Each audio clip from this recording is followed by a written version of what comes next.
I've been thinking about the ripple effect of local politics. And if I'm talking about the ripple effect, your head probably immediately goes to a rock being thrown into a pond and the real ripples that go out from it. But the ripples that come from politics are even bigger and can change life, property values, and the entire culture of a region.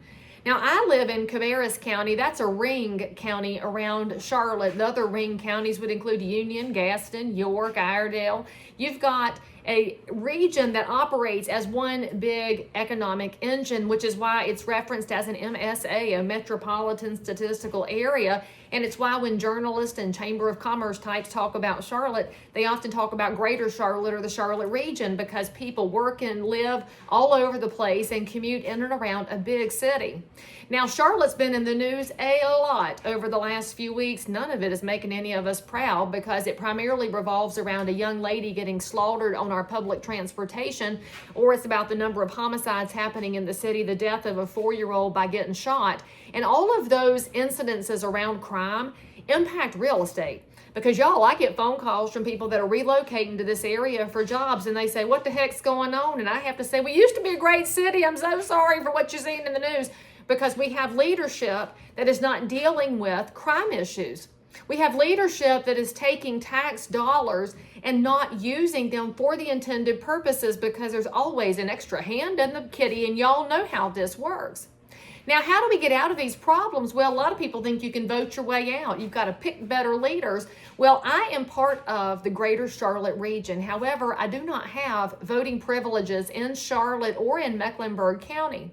Now, the question becomes this: do I have the right to have an opinion about what happens in Charlotte and in Mecklenburg County when I do not have a domicile in that area?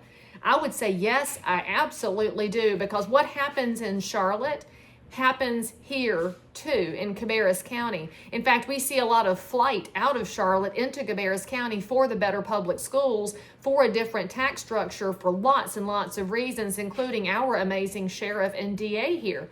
Now, when you start asking yourself, but Leigh, if it's happening in Charlotte and you live over here, you keep your mouth shut. I will not, because as somebody who has helped people move in and out of this region for over 25 years, I have an obligation to pay attention to what happens with policy and what happens with who is and is not elected. This is something you all have to get your heads around.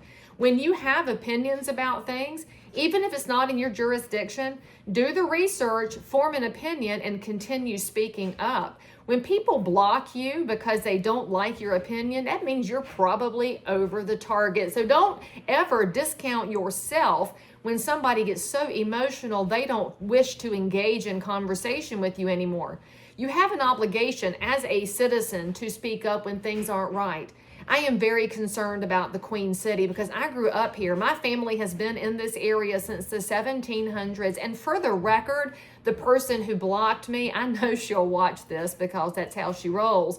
Where my family has been for so long, since before the United States became a country, used to be Mecklenburg County, but Cabarrus split off some couple hundred years ago. That means I still have ties to this region, have clients in this region. What happens in Charlotte impacts my clients, my property values, and the jobs here. So I'm gonna speak up. And y'all, what that means? Vote no on the sales tax referendum in Mecklenburg County and Charlotte for what they say is infrastructure and light rail. And if you want to know why I'm saying vote no, I want you to look back at when they started charging these extra taxes for infrastructure and light rail, and look at how much of the money actually went to the projects and how much went to consultants and all kinds of planning, and it never made its way to the people. Until we have elected officials and unelected bureaucrats who are responsible stewards of the people's dollars, I don't think we should continue to add to their purses. They need to be responsible first. So vote no on the sales tax. And if the leadership does intend to do transportation projects, they could fix the budget they have now and then come back to the public, hat in hand, and say, we fixed our problems and we're ready to move forward.